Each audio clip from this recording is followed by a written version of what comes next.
रात के 8 बजे थे। सुरेश ऑफिस में काम कर रहा था। बाहर तूफान के साथ भारी बारिश हो रही थी। सुरेश एक जमीन के प्रोजेक्ट पे काम कर रहा था। काम में व्यस्त होने के कारण उसको वक्त का पता ही नहीं था। जब उसका काम खत्म हुआ तब घड़ी में 9 बज चुके थे। बैटरी कम होने के कारण उसका मोबाइल भी थोड़ी देर में बंद हो गया। जब वो बाहर निकला था तो उसके होश उड़ गए। काली अंधेरी रात थी, सुनसान रास्ता था और आसपास में कोई नहीं था। तूफान के साथ तेज बारिश गिर रही थी। भारी बारिश की वजह से बिजली के खंभे से सारी बत्तियां भी बुझ चुकी थी। सुरेश ने जैसे तैसे करके अपना स्कूटर निकाला और अपने घर की ओर जाने लगा।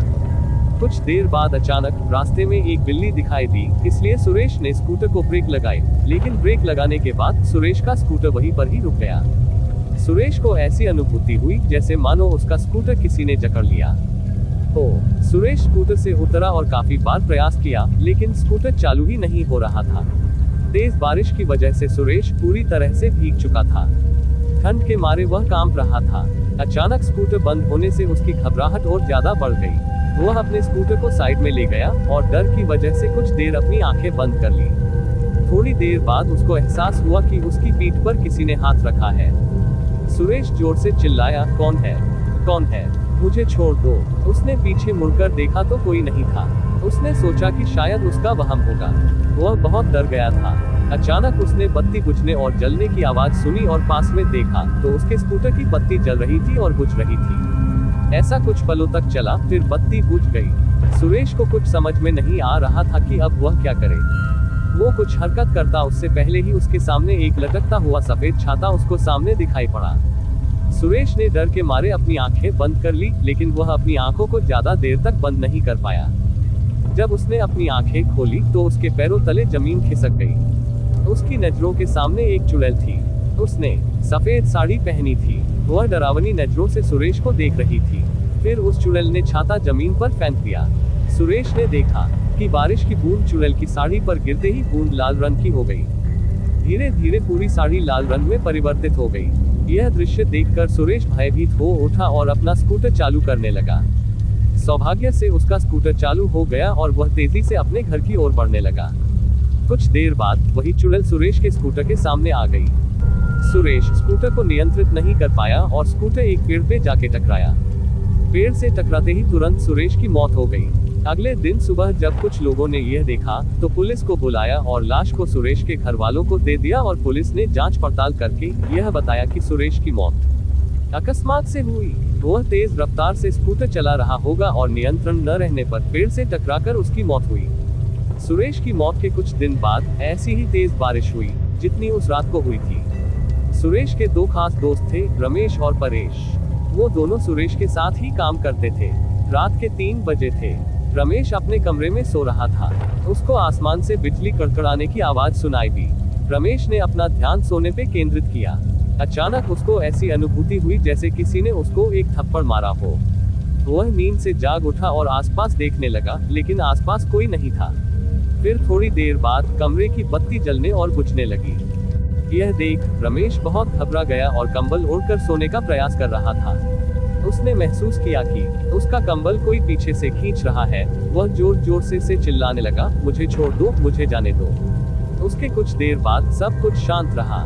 फिर अचानक खिड़की अपने आप खुल गई और उसमें से एक हाथ बाहर से अंदर आया, जिसकी हथेली पर खून ही खून था। उस हाथ ने कसकर रमेश का गला पकड़ा और उसको मौत के घाट उतार कर रस्सी की मदद से पंखे के नीचे लटका दिया। अगले दिन सुबह रमेश का दोस्त परेश जब उसको बुलाने आया तब उसने यह दृश्य देखा और तुरंत पुलिस को सूचना दी। पुलिस ने जांच पड़ताल करके इसको खुदकुशी का नाम दिया और कहा कि रमेश ने तनाव और किसी बात के दबाव में आके आत्महत्या की होगी। हम आगे इसकी और भी जांच करने की कोशिश करेंगे। अपने दोनों दोस्तों की मौत के बाद परेश बहुत ज्यादा तनाव में आ गया। उसको मन ही मन यह लगने लगा कि अब तीसरा नंबर उसका है। उसने ऑफिस जाना भी बंद कर दिया। कुछ दिनों उसने अपने आप को अकेले में रखा, यहाँ तक कि वह अपने परिवार के लोगों से भी ज्यादा बात नहीं करता था। कुछ दिनों बाद उसको लगा कि अब खतरा टल चुका होगा। तब वह अपनी पत्नी के साथ दूसरे शहर घूमने चला गया।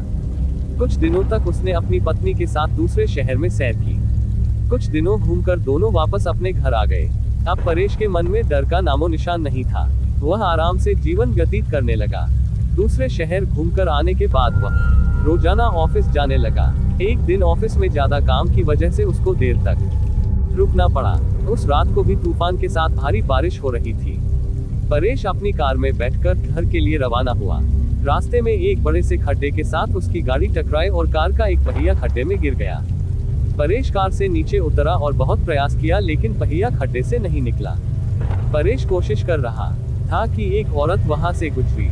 उस औरत ने बड़े प्यार से रमेश को कहा, सुनिए, क्या मैं आपकी मदद करूं? रमेश ने कहा, नहीं, मुझसे ही नहीं हो रहा है तो आपसे थोड़ी होगा। फिर भी आपको लगता है तो आप एक बार प्रयास कीजिए। उस औरत ने कार को पीछे से सिर्फ थोड़ा सा धक्का मारा और कार का पहिया खड्डे से निकल गया। परेश ने उस औरत का धन्यवाद किया और उनको पूछा, आपको कहाँ जाना है? इतनी रात को आप अकेले कहाँ जाओगे? आप मुझे बताएं, मैं आपको जहाँ जाना है छोड़ देता हूँ। जी धन्यवाद आपका। यहाँ से थोड़ा आगे एक तालाब वाली गली आती है, वहाँ मुझे छोड़ दीजिएगा। तालाब के पास में ही मेरा घर है, औरत ने जवाब दिया। परेश ने उस औरत को अपनी कार में बिठाया और आगे बढ़ा। परेश को थोड़ा डर जरूर लग रहा था, लेकिन उसने गाड़ी चलाने पे ध्यान केंद्रित किया। थोड़ी देर बाद पीछे से आवाज आई, बस यहाँ पे रोक दीजिए, मेरा घर पास में ही है। परेश ने कार रोक दी और उनको उतरने को कहा। अचानक उसने पीछे से डरावनी आवाज सुनी, परेश, अब तू गया, तेरा अंत अब नजदीक है, मैं तुझे नहीं छोड़ूंगी। परेश ने पीछे मुड़कर देखा तो उसके होश उड़ गए। वो औरत एक खौफनाक चुड़ैल में परिवर्तित हो गई थी। उस चुड़ैल ने जोर से परेश को धक्का दिया और उसको कार से नीचे गिरा दिया। फिर परेश को घसीटकर तालाब की ओर ले जाने लगी। परेश बहुत चीखा और चिल्लाया, लेकिन चुड़ैल ने उसकी एक नहीं सुनी।